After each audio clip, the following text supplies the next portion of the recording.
Olá, meu nome é Cíntia e você está no canal Biblioteca de Gaia. Hoje eu vim para conversar com vocês sobre o livro O Apanhador no Campo de Centeio, do J.D. Salinger.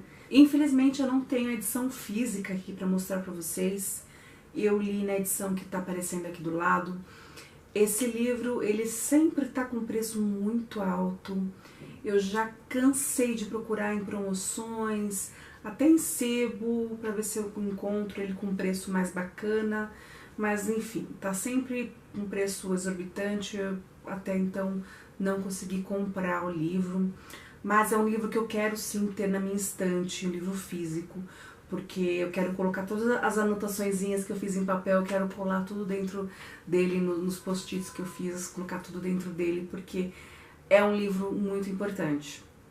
E eu quero conversar um pouquinho com vocês sobre ele, sobre a minha experiência de leitura. Ele foi publicado em 1951, então, ou seja, é um livro já antigo, mas que até hoje ele não deixa de ser atual. Por quê? Ele traz a figura do adolescente narrando do ponto de vista dele, a época em que ele vive, a sociedade em que ele está inserido, o que o incomoda, as coisas que o agrada, que na verdade são quase nenhuma, né? Vamos ser sinceros. A gente conhece nesse livro a história do Holden. Holden, ele começa logo no livro, logo no começo do livro, ele já começa falando pra gente que ele foi expulso da escola mais uma vez. Ele tá super preocupado com isso, né? Super preocupado. Dentro da cabeça de um jovem, né? Não uma preocupação como um adulto tem. Ele tem a preocupação dele ali como jovem. Mas ele tá preocupado com isso porque ele sabe que quando ele chegar em casa e contar pro pai dele que ele foi expulso de outra escola, o pai dele vai cair matando em cima, com razão, né? Não tem por que ele ficar sendo expulso assim, pular de uma escola para outra.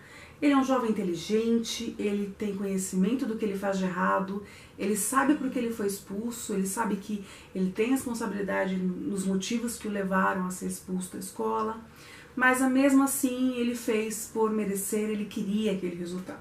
Ainda não tive contato com outros livros que descrevessem a história do ponto de vista de um adolescente nesse período. A gente está acostumado a ver adolescentes, jovens, narrando livros mais recentes, né? Esses livros mais atuais, jovem adulto, infanto juvenil. Nesses livros a gente tem a figura bem presente do adolescente, do jovem.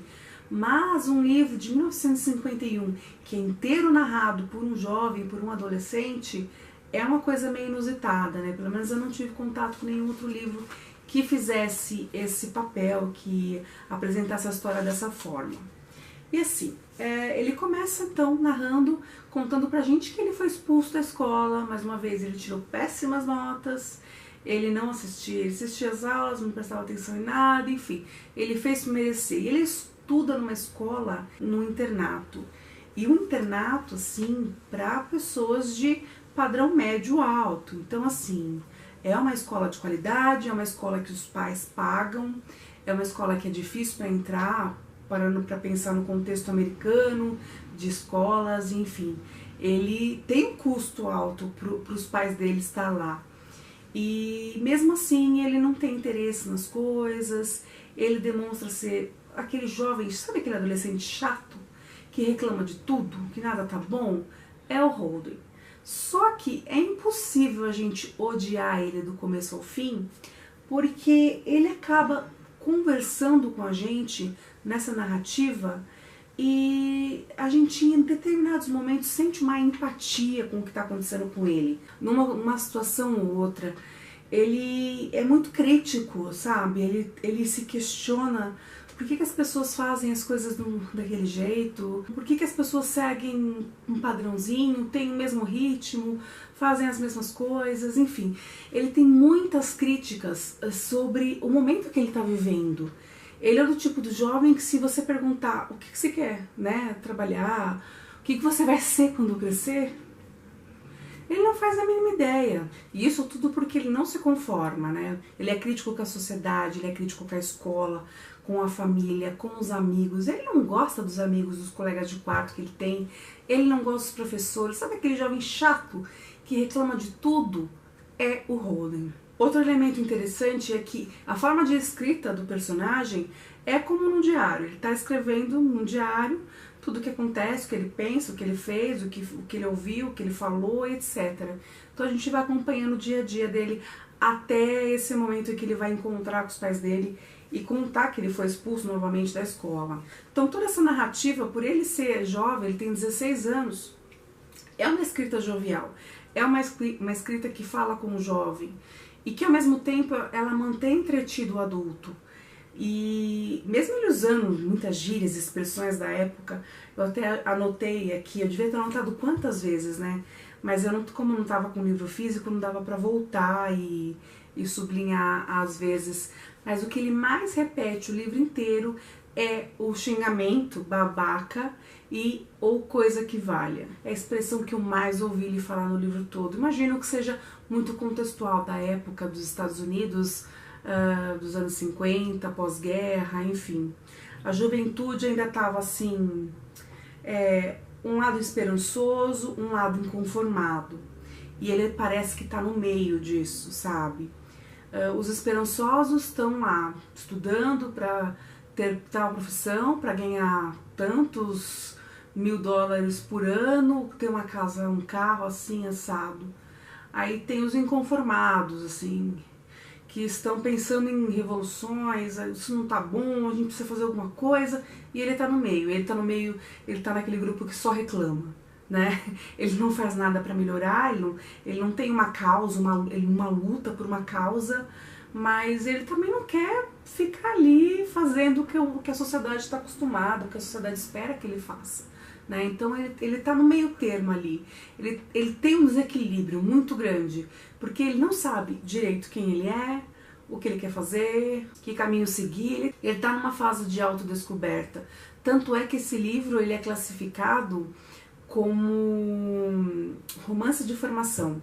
Eu estava dando uma pesquisadinha aí em alguns livros que são considerados romances de formação, por um desafio, e eu acabei encontrando O Apanhador no Campo de Centeio aí nessa lista de livros que tem esse segmento. Então falta mais ou menos 4 dias para o dia que ele deveria chegar da escola, na casa dos pais, né? Então ele começa a pensar o que ele vai fazer nesses 4 dias. Ele não pode voltar antes, senão ele vai ter que se explicar. Ele não pode mentir, porque depois ele vai ter que falar a verdade.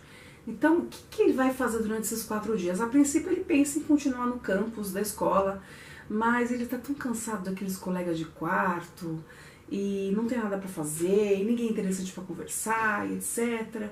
Ele quer ter alguma experiência, ele resolve sair, dormir fora, dormir em hotel, passar os dias que ele precisa, até chegar o dia dele retornar para casa num hotel. Aí ele vai, anda pelas ruas, ele tá inquieto, sabe? Quando você tem aquela sensação de que você precisa fazer alguma coisa, você quer fazer alguma coisa, mas não sabe o quê. Ele tá perdido, completamente perdido. Então ele vai no bar, ele tenta ligar para um, tenta ligar para outro. E ele tem um momento que ele fica muito inconformado com o fato dele ser virgem ainda, né? Os colegas de quarto dele, ele ouve os garotos conversando e, pelo que ele percebe, nenhum deles ainda é virgem, e ele ainda é. Aí ele começa a pensar, não, então peraí, se isso me incomoda tanto, eu vou resolver isso agora. Aí remete os pensamentos no que os amigos fizeram para perder a virgindade, como foi e tal, e ele percebe que ele não quer fazer a mesma coisa, que ele quer perder a virgindade sim, mas não a qualquer preço. Ele quer que tenha um sentido para ele. Então, ele começa a pensar em alguma garota que ele goste, que ele acha que vale a pena tentar se aproximar, ficar e até chegar a transar com ela. Então fica nesse impasse aí. E ele acaba descobrindo que um dos garotos que é conhecido como pegador da escola, vai sair com uma garota que ele gosta. Não que ele seja apaixonado, mas é uma garota que ele conviveu em algumas férias, eles passavam as férias juntos, não sei se era num acampamento, não lembro agora se era numa casa vizinha de onde os pais dele passavam as férias, enfim. Ele estava acostumado já a passar as férias com essa garota, brincar com ela e tal. E ele descobre que esse colega de escola, que é o garanhão, o galinhão, cata todas, vai sair com essa garota. E ele fica impaciente, inconformado, com medo. Ele não sabe o que esse cara, esse colega dele, pode fazer com essa garota. Então ele fica pensando, será que ela é virgem? Será que ela vai perder a virgindade com ele? Esse cara não tá nem aí com nada, ela vai ser mais uma e tal. Essa é uma das inquietações que deixa a cabeça dele mais perturbada. E ele vai atrás de um professor que era muito preocupado com ele, que gostava muito dele, que ficou muito triste com a notícia de que ele tinha sido expulso da escola. Ele vai atrás desse professor, esse professor conversa durante horas com ele, tenta colocar um pouco de juízo na cabeça dele, tenta entendê-lo, na verdade, né? Ele sabe que o Holden é um garoto inteligente, tem potencial, mas que está perdido e precisa de ajuda. E ele tenta ser aí esse tutor, esse orientador na vida do Holden. Só que o Holden não quer essa figura. Então ele acaba criando uma parede, um bloqueio. Apesar dele gostar, ter respeito por esse professor. E ele não gosta de ninguém, não gosta de lugar nenhum, não quer fazer nada. Só tem duas coisas que ele gosta até então, três na verdade, né, que ele gosta. A Jenny, que é a garota que ele não quer que o colega saia porque ele gosta dela. A irmã mais nova dele, que ele tem fascínio por essa irmã mais nova. Tanto é que tem um momento da história que ele encontra uns discos que ela gosta, ele compra os discos para levar para ela. E só que aí os discos acabam quebrando, enfim, acontecem umas coisas. E tem um irmão o Ali, que é um irmão que morreu de leucemia e que ele tinha assim uma adoração muito grande. Tirando esses dois irmãos, né, o Ali que faleceu, se eu não me engano é Kiri, a garota Kate ou Kiri, alguma coisa assim. Ele tem um irmão mais velho que é o DB, que ele chama de DB, que durante muito tempo ele adorava esse irmão dele, porque ele era escritor, então assim, ele achava ele fascinante, um artista incrível. Só que com o talento, né, com a fama do DB, ele acabou sendo chamado para escrever roteiros em Hollywood. E quando ele foi para escrever roteiros, por algum motivo, o Holden perdeu a admiração que ele tinha pelo irmão. Ele vê o irmão como uma pessoa que apenas quer ganhar dinheiro e deixou a arte, o talento de lado a troco de dinheiro. Então ele perde um pouco do apreço que ele tinha pelo irmão. Então a gente acaba conhecendo aí esse jovem que é conturbado, perturbado, problemático, mas ao mesmo tempo é um jovem que tem identificação com muitos outros jovens. Eu, por exemplo, sou mulher, nasci nos anos 80, não vim de uma família de classe média ou classe média alta, vim de uma família pobre, mas ao mesmo tempo eu me identifiquei em diversas situações com o Holden, de não concordar com isso, de ir contra a sociedade, mas ao mesmo tempo eu não quero ser a revolucionária, aquela que ergue a bandeira e tudo mais. E enfim, então eu tive uma identificação ali em vários momentos da vida do Holden, da passagem do livro. Assim como todo mundo que lê acaba se identificando ou com o relato dele, ou com uma experiência que ele viveu, com qualquer coisa. É um livro que é fácil de você sentir empatia. Então acho que por isso ele tenha se tornado um clássico aí, né? Se a gente para pra pensar um pouquinho por que o Holden tem esse comportamento, né?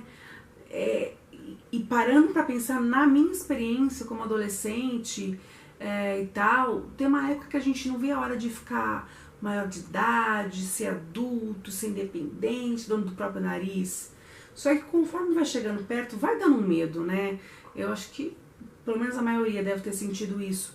Dá um medo de crescer. E aí? Uma das questões que tenham deixado o Holden mais perdido, assim, mais fazendo um monte de besteira, é a síndrome do Peter Pan, sabe? Aquela coisa de que ele sabe que ele está crescendo, ele sabe que o mundo está exigindo uma responsabilidade, uma maturidade dele, que ele não está preparado, ele não quer estar preparado para assumir. É como um Peter Pan, sabe? Por isso que eu falei da síndrome do Peter Pan. Só que ele é um Peter Pan da década de 50, ele é um Peter Pan pós-guerra. Ele é um Peter Pan com uma bagagem histórica muito grande. O mundo havia passado pela Segunda Guerra Mundial, apesar dele ser jovem ainda, o mundo, a família, a sociedade está empurrando ele de uma forma que ele tem que agir, que ele tem que corresponder, ele tem que ser aquilo que é esperado dele, né?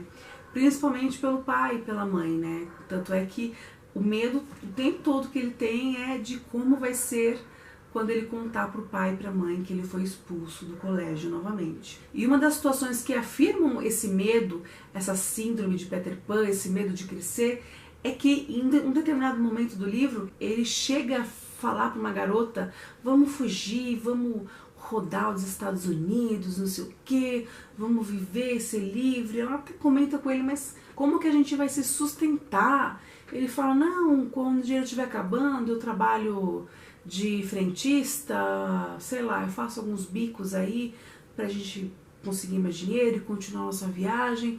Então, assim, ele não quer ter preocupações, ele quer viver o dia, ele não quer ter de pensar no amanhã, que é uma das coisas que o amadurecimento, a fase adulta exige da gente, né? É preocupar-se com contas, com dívida, família, constituir família, comprar casa, trabalho, filhos, etc. Ele não quer esses pensamentos, ele quer deixar a vida levar, né? E viver um dia de cada vez. Essa é mais uma coisa que deixa o livro atual, apesar de ter escrito há muito tempo. Como eu falei, tem gírias muito antigas no livro, tem expressões que a gente não usa mais, mas ainda assim ele retrata bem o jovem, mesmo agora do século XXI. Então, em resumo, eu posso dizer que eu gostei muito desse livro, muito mesmo, só que eu acho que eu deveria ter lido ele antes.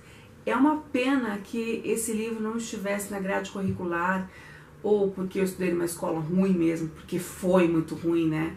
A minha formação básica foi péssima, terrível, mas se eu tivesse lido esse livro por volta dos 16, 17 anos, com certeza ele teria feito uma diferença maior na minha vida, ele teria me ajudado a crescer mais. E por isso ele vai ficar na listinha assim dos livros favoritos da vida, mas ele não vai estar num patamar mais alto, porque eu já li ele tarde, né? Porque eu li ele numa fase que eu já vivi, revivi e já entendi e processei tudo aquilo que o Holden narra. Então acho que é mais interessante trazer esse livro pro jovem, né, de 14 a 20 anos, talvez 22 anos, pode ser, não sei. A cabeça do jovem hoje está muito diferente, então eu acho necessário trazer esse livro pros jovens, para que eles não se sintam tão problemáticos, né, como tem se sentido. É um livro que eu recomendo fortissimamente. Se você não leu, com certeza coloca na sua lista, porque esse é um livro que você tem que ler na sua vida. Ele entra na listinha lá dos essenciais da vida. Talvez você não goste tanto, assim como eu, né? Ele não tenha tanto significado mais na sua vida, mas é um livro que você tem que ler. E quanto antes, melhor. E conta aqui embaixo se você já leu, se você quer ler, se você ouviu falar bem, se você ouviu falar mal, sobre as polêmicas que envolveram esse livro, enfim. Comenta aqui algo que você acha relevante, interessante, pra gente discutir nos comentários um pouquinho, porque esse é um livro que tá meio sumido aí, né? Parece que tá meio fora de moda. Tanto é que eu ainda comentei no começo do vídeo que só tem uma edição dele, a edição é super cara, enfim. Então vamos conversar um pouquinho aqui sobre ele, tá certo? E a gente se vê no próximo vídeo aqui na Biblioteca de Gaia.